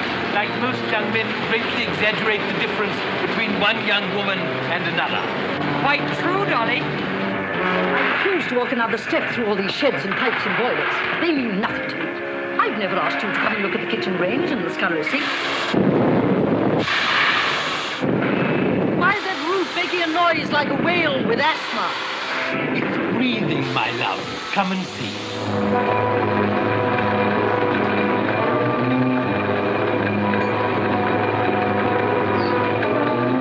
This is ridiculous.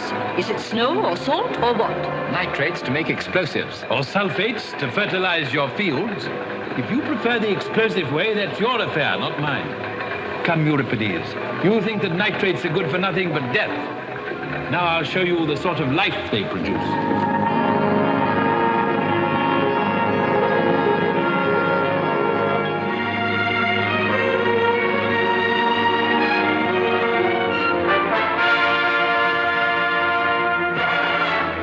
This is where my workers live. Here they own everything and I own nothing. Sort of cooperative touch, huh? Exactly, Mr. Lomax. It makes it very difficult for them to leave my employment, but then they don't want to leave it. Why? Because they can't better themselves, my love. Slavery, I call it. Do you, my dear?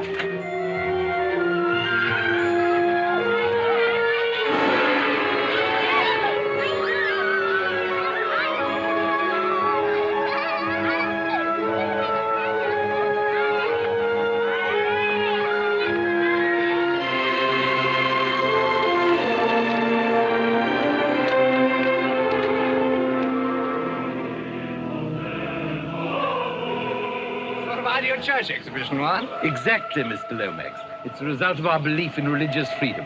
Its official name is the meeting place of all the religions. The men call it Piety Square. Are you sure that all this pampering is really good for the men's characters? My dear boy, when you're organizing civilization, you have to make up your mind whether trouble and anxiety are good things or not. If you decide that they are, then I take it you simply don't organize civilization. Good morning. However, our characters are safe here. A sufficient dose of anxiety is always provided by the fact that we may all be blown to smithereens at any moment.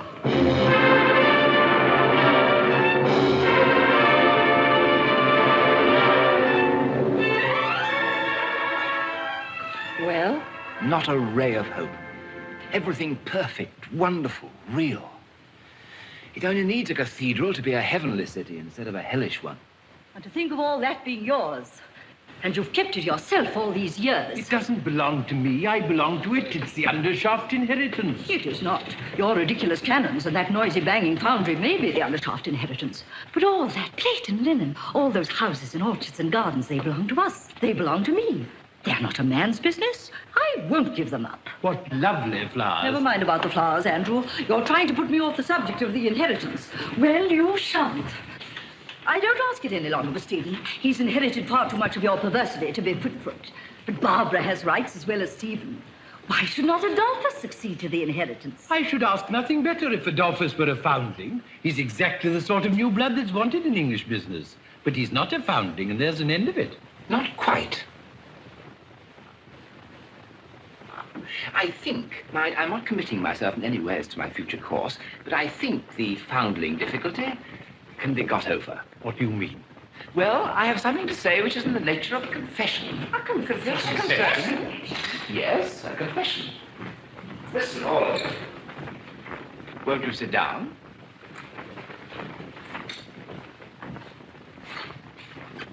Until I met Barbara, I thought myself in the main honorable, truthful man, because I wanted the approval of my conscience more than I wanted anything else.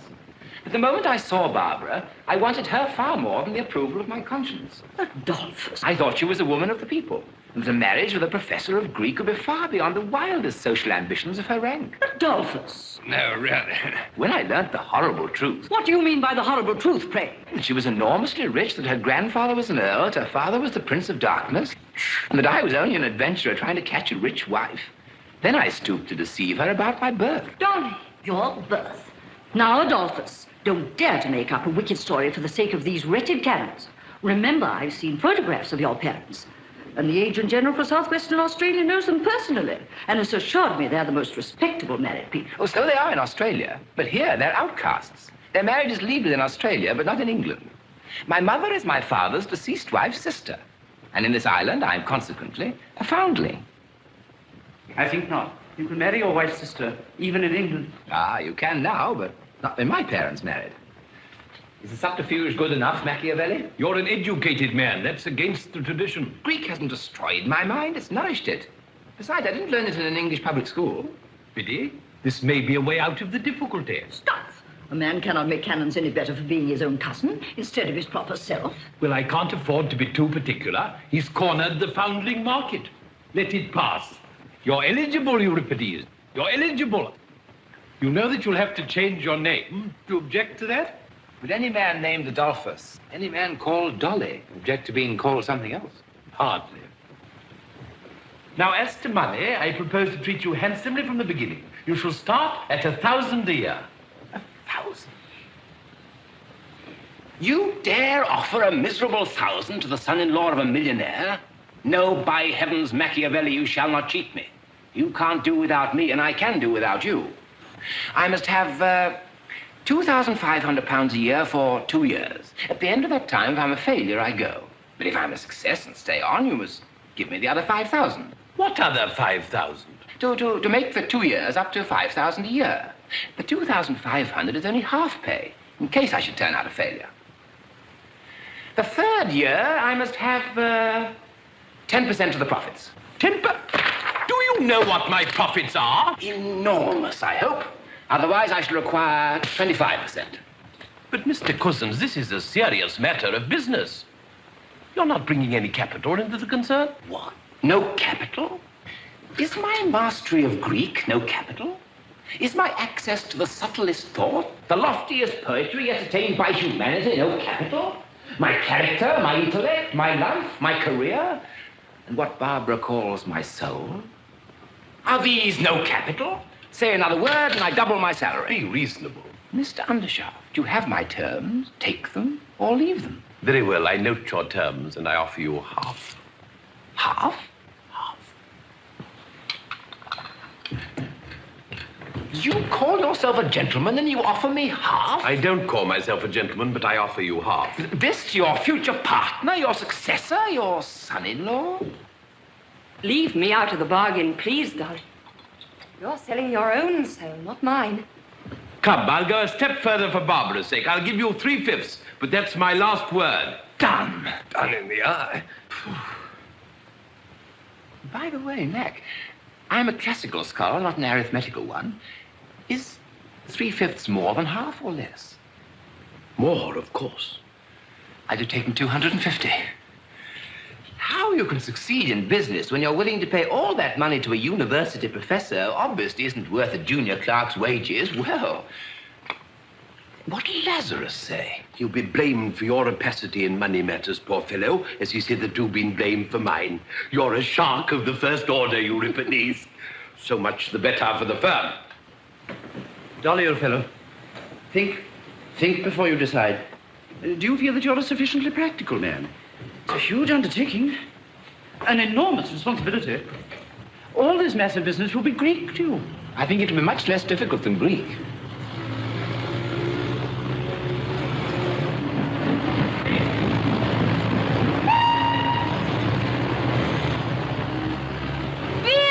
Hello, Judy.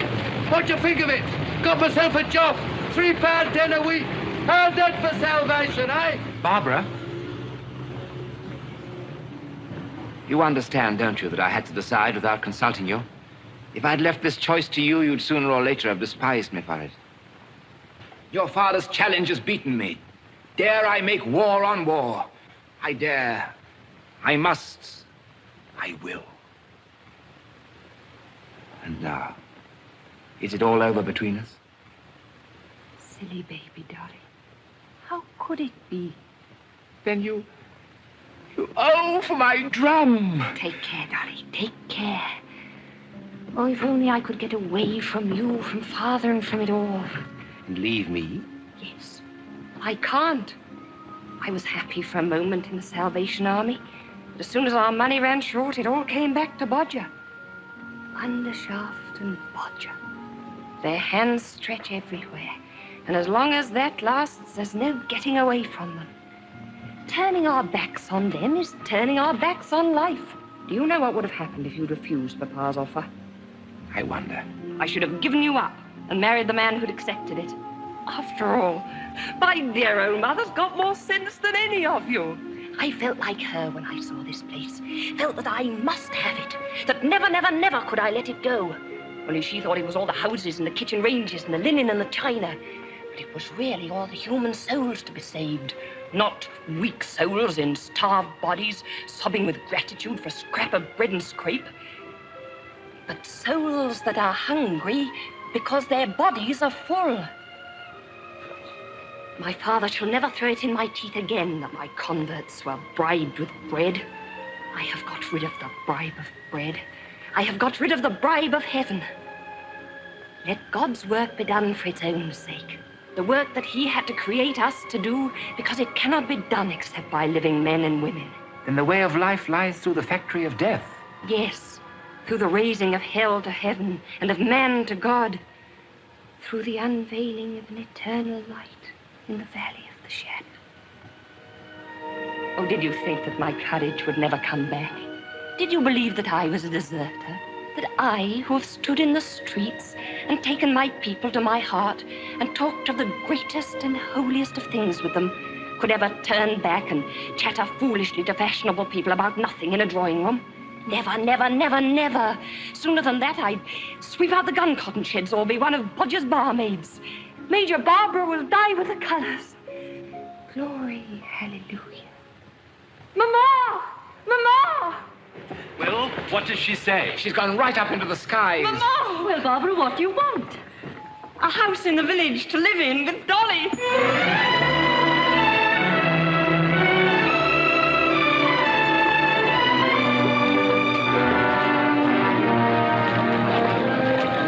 6 o'clock tomorrow morning, Euripides. I see the whole place blown up with its own dynamite before I get up at 5. Here. Remember my tip, mate. Stop at the door, or you'll die afore your time. Wore out, that's what you'll be, wore out.